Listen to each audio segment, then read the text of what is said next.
জীবনে নিজেদের ভালো থাকার জন্য সর্বপ্রথম দরকার অন্যের ভালো কামনা করা বা অন্যকে ভালো রাখা। বন্ধুরা, এই অসাধারণ প্রসঙ্গটাকে কেন্দ্র করে আজকে আমি আপনাদের এক ব্যক্তির সুন্দর একটি গল্প শোনাবো। চ্যানেলে নতুন হলে সাবস্ক্রাইব করতে ভুলবেন না এবং অবশ্যই গল্পটি ভালো লাগলে একটা লাইক আশা করব। মুখার্জি বাবুর বয়স এখন ৪৫ বছর। শারীরিক দিক থেকে তিনি বেশ অসুস্থ। এক বেসরকারি সংস্থানে তিনি কর্মরত। মুখার্জিবাবুর বাড়িতে রয়েছেন শুধুমাত্র তার স্ত্রী। বেশ কিছুদিন যাবৎ মুখার্জিবাবুর শারীরিক অবস্থার কিছুটা অবনতি হয়েছে। একদিন সকালবেলায় তার স্ত্রী বাজারে গিয়েছিলেন। মুখার্জিবাবু তখন বাড়িতে একাই ছিলেন। ঠিক সেই সময় তিনি শুনতে পেলেন বাইরে কে যেন দরজায় কড়া নাড়ছে। মুখার্জিবাবু দরজায় আওয়াজ শুনে বাইরে বেরিয়ে এসে দরজা খুলতে তিনি দেখলেন এক বিশাল আকৃতির কালো বর্ণের মানুষ তার সামনে দাঁড়িয়ে রয়েছে। মানুষটার পরনে কালো রঙের ঢাকা পোশাক এবং মুখ ভর্তি কালো কালো দাড়ি আর মাথায় বড় বড় কালো চুল। মানুষটাকে দেখে তিনি বেশ ভয় পেয়ে গিয়েছিলেন।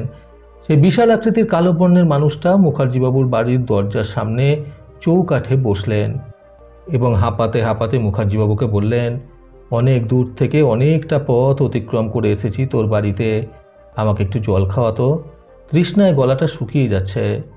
একথা শুনে মুখার্জিবাবু আর আগা মাথা কিছু না ভেবে তাড়াতাড়ি করে ঘরের ভেতরে গিয়ে এক গ্লাস জল নিয়ে আসলেন এবং জলটা সেই বিশাল আকৃতির মানুষটার দিকে একটু ভয় ভয় করেই বাড়িয়ে দিলেন।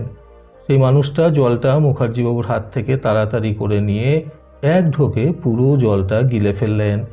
পুরো জলটা খাওয়ার পর তিনি একটা স্বস্তির নিঃশ্বাস ফেললেন। তারপর তিনি মুখার্জিবাবুর দিকে তাকিয়ে বললেন, উফ, খুব শান্তি পেলাম, তুই খুব পুণ্যের কাজ করলি একটা, আমার তৃষ্ণায় গলাটা শুকিয়ে যাচ্ছিল।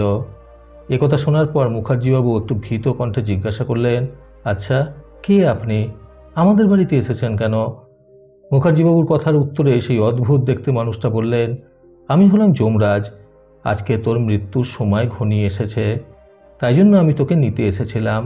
একথা শুনেই মুখার্জিবাবু তো ভয়ে থরথর করে কাঁপতে লাগলেন এবং তিনি সেখানে দাঁড়িয়ে রীতিমতো ঘামতে শুরু করলেন। এটা দেখার পর যমরাজ মুখার্জিবাবুকে বললেন, ভয় পাস না, কোনো তৃষ্ণার্ত মানুষকে জল খাওয়ানো পুণ্যের সমান, আর তুই আমাকে জল খাইয়ে সেই পুণ্যতা অর্জন করেছিস। আমি তোর পুণ্যের ফলস্বরূপ তোকে 5 মিনিট বাড়তি সময় দান করলাম এবং এই 5 মিনিট সময়ের মধ্যে তুই তোর ভাগ্যচক্রে তোর যেটা মন চাইবে সেটা লিখে নিতে পারিস। একথা বলার পর যমরাজ মুখার্জিবাবুকে একটা বড় এবং মোটা খাতা বাড়িয়ে দিলেন এবং বললেন, নে, এই খাতাটার 4 নম্বর পৃষ্ঠায় তোর নাম লেখা রয়েছে, তুই সেই পৃষ্ঠা বার করে তোর মন মতো যেটা ইচ্ছা সেখানে লিখে ফেল, কিন্তু মনে রাখবি তোর হাতে সময় রয়েছে মাত্র 5 মিনিট।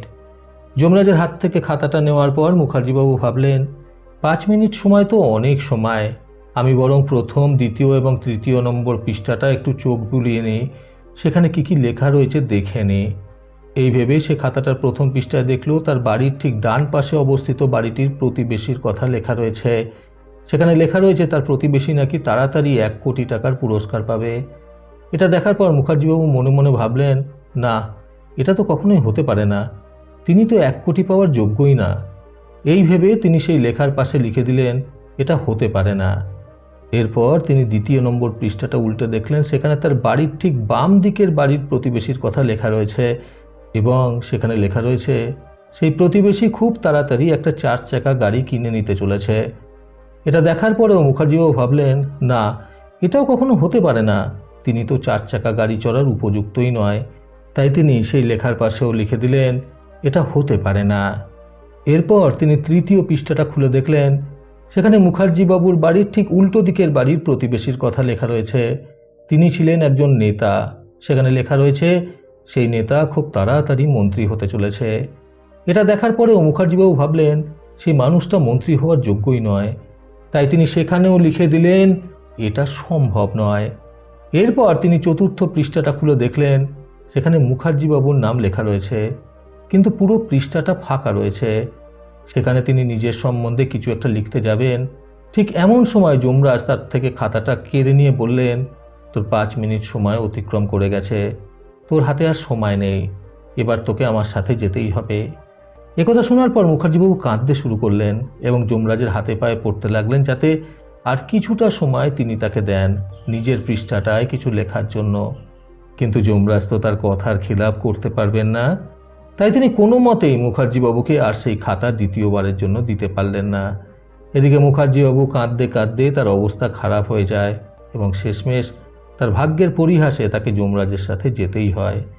মুখার্জিবাবুকে সঙ্গে করে নিয়ে যাওয়ার আগে যমরাজ তাকে একটা কথা বললেন, তুই চাইলেই তোর যা কিছু ইচ্ছা তোর ভাগ্যচক্রের পৃষ্ঠাটায় লিখতেই পারতিস, কিন্তু তুই অপর মানুষদের খারাপ চাইতে এতটাই ব্যস্ত ছিলি যে নিজের জন্যই তোর আর কিছু চাওয়া হয়ে উঠল না। এই জন্যই বলে কখনো কারো খারাপ চিন্তা মাথায় আনতে নেই, তাহলে সেটা ঘুরে ফিরে নিজের কাছেই ফেরত আসে। মুখার্জিবাবু তখন এই কথা শুনে অঝরে কাঁদছেন, কিন্তু তার কাছে আর কিছু করার নেই, কারণ কর্মফল মানুষকে ভোগ করতেই হয়, এটা প্রকৃতির নিয়ম। তিনি অন্যের জন্য ভালো চিন্তা করলে বা অন্যের খারাপ চাওয়ার পেছনে নিজের মূল্যবান 5টা মিনিট নষ্ট না করলে হয়তো তিনি নিজের জায়গায় ভালো কিছু একটা লিখতেই পারতেন। বন্ধুরা, অন্যের ভালো কামনা করতে আজকের এই সুন্দর গল্প থেকে শিক্ষণীয় 3টি কথা সর্বদা মনে রাখুন। প্রথমত, অন্যের জন্য সবসময় ভালো চিন্তাভাবনা এবং অন্যের জন্য ভালো চাওয়াটা কোনো না কোনোভাবে আমাদের কাছেই ফেরত আসে। দ্বিতীয়ত, অন্যকে নিয়ে আমরা কী ধরনের চিন্তাভাবনা করব, অর্থাৎ ভালো না খারাপ, সেটা কিন্তু আমাদের নিজেদের পরিস্থিতির উপর নির্ভরশীল। তৃতীয়ত, কেউ যদি অন্যের ভালো করার পেছনে নিজেকে ব্যস্ত করে দেয়, তাহলে ঈশ্বরও সেই মানুষটার ভালো করার পেছনে নিজেকে ব্যস্ত করে দেন। প্রতিবারের মতো আবারও বলবো, এই পৃথিবী তাদেরকেই সম্মান দেয় যারা ইউনিক কিছু করার ক্ষমতা রাখে। সকলের সুস্থ এবং সুন্দর জীবন কামনায় প্রকৃত জীবন থেকে আমি সন্তু চক্রবর্তী আবার আসবো আগামীকাল নতুন সুন্দর শিক্ষণীয় একটি ছোট গল্পের সাথে। ভালো শুনুন, ভালো থাকুন। ধন্যবাদ।